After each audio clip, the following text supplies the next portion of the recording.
everyone could please turn their cell phones off. Rabbi Yaakov Gibber from Boca Rota Jewish Center in Florida will be, and close friends of the family will be officiating.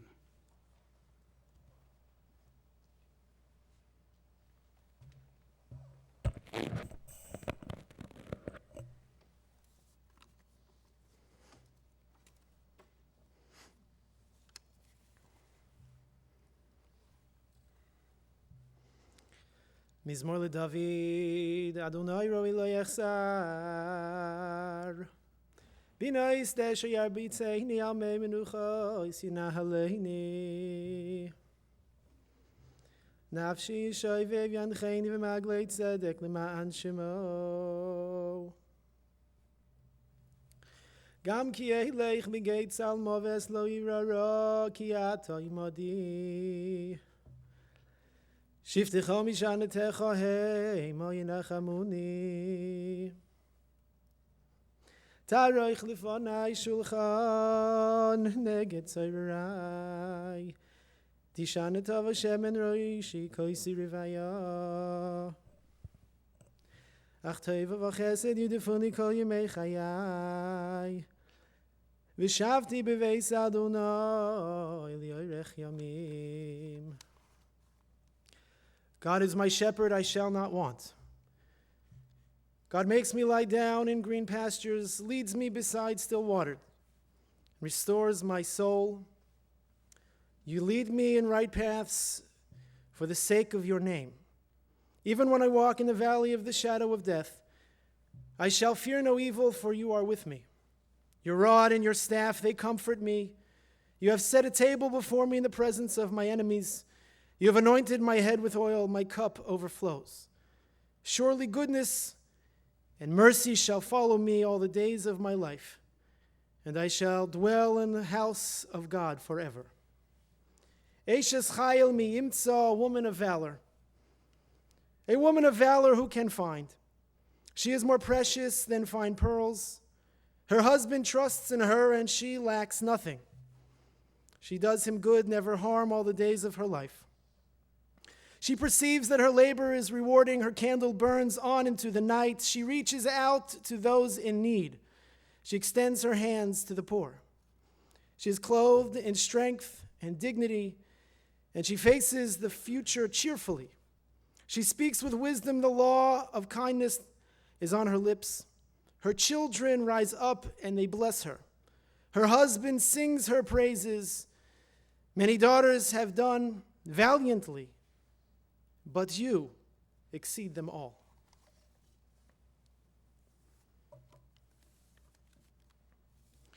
My friends, we have come together this afternoon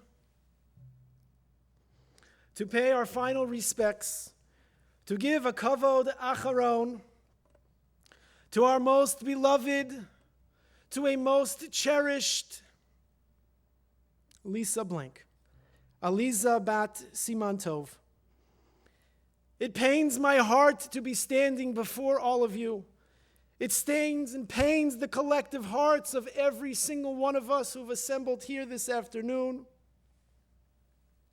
The unimaginable, the unthinkable, the unshakable, the unsatiable reality that we've come together on this day that seems so peaceful and so tranquil, and yet saturates the spirit from the tears of the eyes that emanate from the depths of our hearts. A 33-year-old young and beautiful woman, taken in the innocence of her youth, in the prime of her life, a loving and devoted daughter to Susan, to Tony, a loving sister to Ezra, and to Lee, and to Andy, and to Hannah, a loyal, a most dedicated, a loving companion, a wife to my dear friend Jeremy, a caring, even well beyond words, a patient, a mother, to her precious jewel, to her prince, to Jake. Oh, how the heart aches to think about Jake at this moment. A daughter-in-law to Susan and to Jacob Blank, who are here with us this afternoon. A granddaughter, a niece, a cousin, and a beloved and a cherished best friend.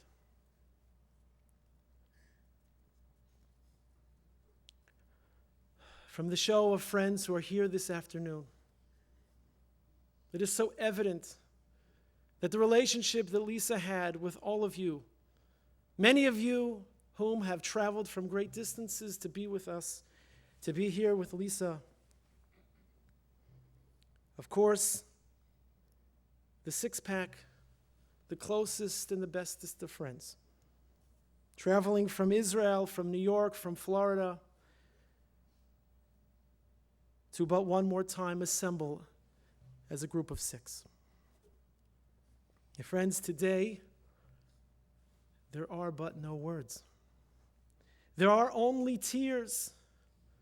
There are only tears that drip from the eye, that saturate the heart, the spirit, the soul. And we wonder why. How could it be? The pain is just too great to bear. And yet, when we think about Lisa, and we think about her love for life, her zest and her jubilance, her quest to accomplish, her ability to touch, we are but thrust into the transition to refocus as Lisa would want, but to think of the 33 years, the joyous years, the blessed years that she had on this earth. Her contributions, how she touched all of our lives and made such a significant impact.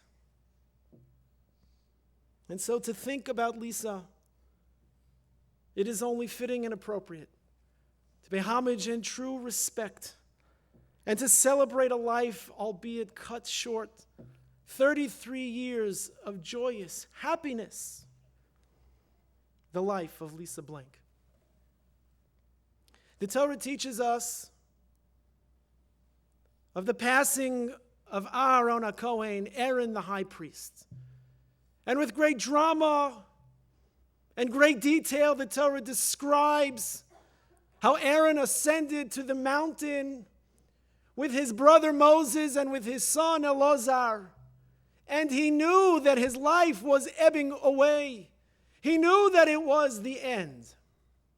And the Torah tells us with great detail the circumstance within which Aaron engaged in his son and engaged in his legacy and engaged in those who would be the communal mourners following his imminent demise. And so the Torah tells us, unbelievably, as he wore the garments, the begodim of the high priest, the 8 vestments of the high priest, so is his duty, it was his opportunity to divest himself, to take off these garments, and then to place them on his son. And the commentaries point out what a merit this was for him to be able to see his son have the accomplishment of reaching this high priesthood.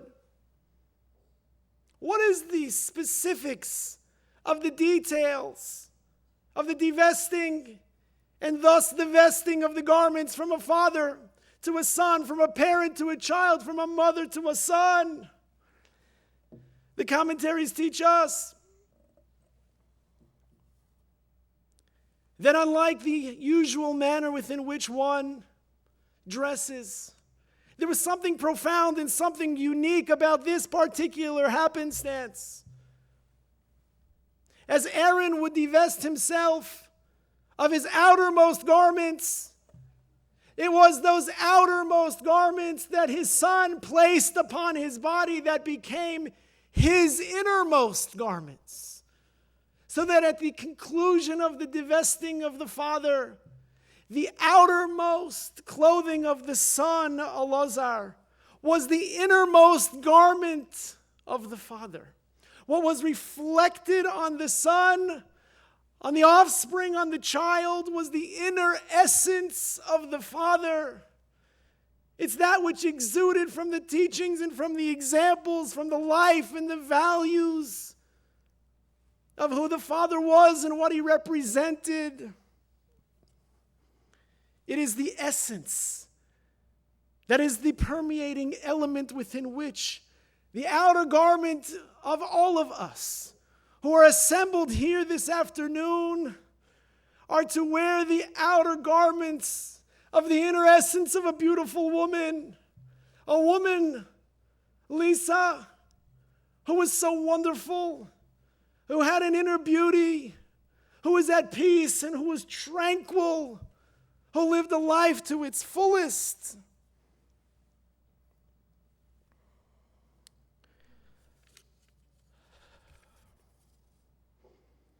It is to remember her cheerful spirit. It is to remember her beautiful smile. It is, as Jeremy just showed me pictures, her wonderful, infectious, contagious smile. Her pleasant nature. Everyone who was around her, there was nothing that was all that complex, nothing that was all that too serious. She just simply enjoyed her life. She was positive, and she loved her friends, and she loved her family, and she would do anything for them, because to her, that was life worth living.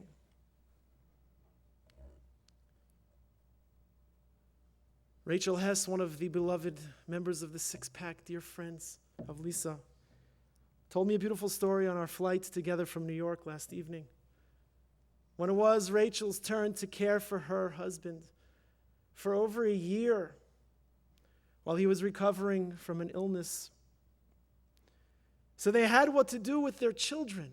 Who's going to watch the children in a small and a cramped apartment in Manhattan with such joy and with such happiness? It was Lisa. Not just once and not just twice, but for a year. Could you imagine the continuity, the companionship, the dedication? Because to Lisa, Rachel wasn't her friend. To Lisa, Rachel and all of the friends were her family, were her sisters. It was chesed. It was loving kindness. It was her beautiful personality. I remember when my own Eishes Chayil, Jennifer, was to introduce me to her closest friends. Was I not more nervous than to meet the group of Six-Pack friends than to meet my own wife's family? It was a hazing of sorts. And it was Lisa who welcomed me from the moment that we met. With her witty, and with her smarts, and with her charm, and with her love. And how we remember just a short while ago dancing at that beautiful wedding with my dear friend Jeremy. I remember the smile on her face, the simcha that she exuded when it would become the Jeremy from friendship and courtship would eventually become her husband. How dedicated and how loyal and how loving, Jeremy, you have been to your spouse, to Lisa. How you loved each other. The twinkle in her eye and in your eye. It's not founded. It's unique and it's special. It's what we all have to appreciate as we celebrate and as we mourn the loss of this most precious friend and family. And Jeremy, you know how much she loved you, and how dedicated, and how patient, and the love that you showed her. Truly remarkable. It was on one of the birthdays of my oldest daughter when we received a package in the mail. It was a shirt that she had to wear, and it was signed from your family from the six-pack. And I remember telling my daughter then, and retelling her now, that is really truly a badge of honor. And that was given to you by a uniquely special and a wonderfully, uniquely wonderful person. This is who Lisa Blank was. She was peaceful, and she had an inner strength. From chakras to yoga, from whatever was her fancy, she was truly at peace.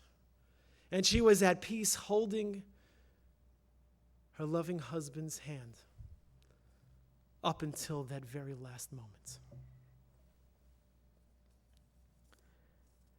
And finally, to little Jake, who's too young to be here, who's truly too young to understand and to comprehend the enormity of this.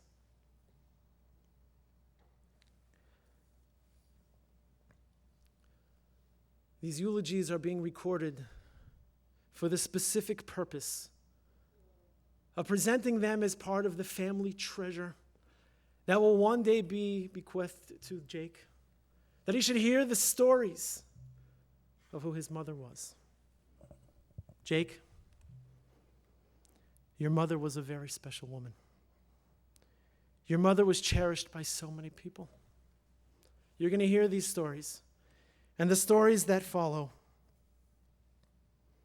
and you will know that with the responsibility to live all that was the inner and beautiful inner essence of your mother is to bear the responsibility that each and every one of us bear. And so that the memory, and so that the personality, and so that the very spiritual and special nature of Lisa lives on in all of us. And it is to that end the commentaries tell us that Jacob, our forefather, Yaakov Avinu Lomes, Jacob, our forefather, did not die. And the explanation, of course, is that the spirit of Jacob lives on in all of us. And that the spirit of Lisa must and ought to live on in each and every one of us as well. And that is the greatest way to appreciate the special person who she was. May the family have the strength, the comfort, the ability to endure this most difficult and most tragic and most painful time. And may the memory of our dear friend, Lisa, be one that will be of blessing to all of you for the rest of your lives. Amen.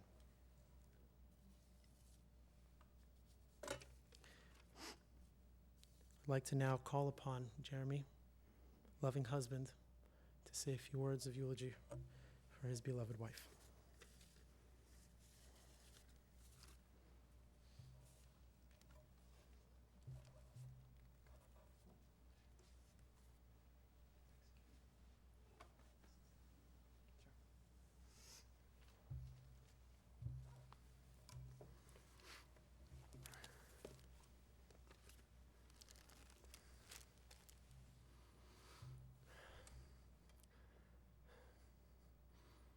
My fear today is that I'm not the right guy to find the right words, to say what deserves to be said about my love.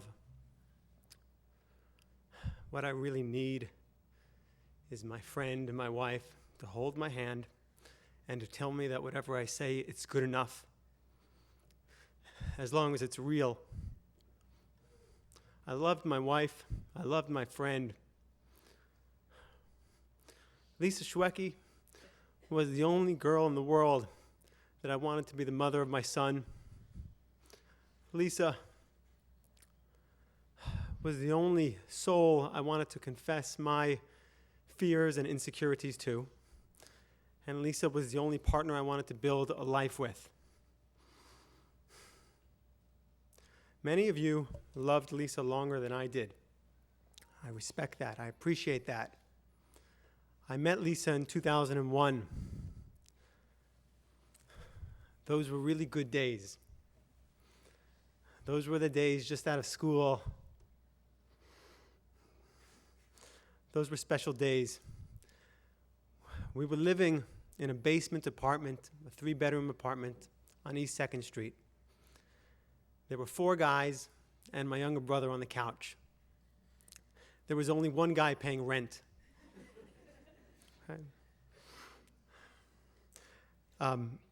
Actually, my friend Mo Lawrence introduced me to Lisa. And I vividly remember the day of our first date. It was a wild day. I was late to my first date because my father and I were in Brooklyn trying to buy a used car from a Hasidic auto dealer. And I was there first. I had negotiated a price of around $10,500. It was a 3-year-old Camry. The color was moldy green. And everything was smooth until my dad showed up and said, "We want 4 fresh tires and a new spare." And we proceeded to negotiate. We got the car. And I picked up Lisa. We went on a date. Everything went well. That night, I dropped Lisa off, and I was driving home. I don't think I ever told you this, Tony. I was driving home downtown, and there were sirens behind me, and I got pulled over by the cops. And the cop came over and said, "Please get out of the car. Okay? Put your hands on the roof." And he handcuffed me. And I swear I was thinking to myself, did Lisa Choueke just accuse me of date rape? and I barely kissed the girl. What a prude. Anyways, it turns out that the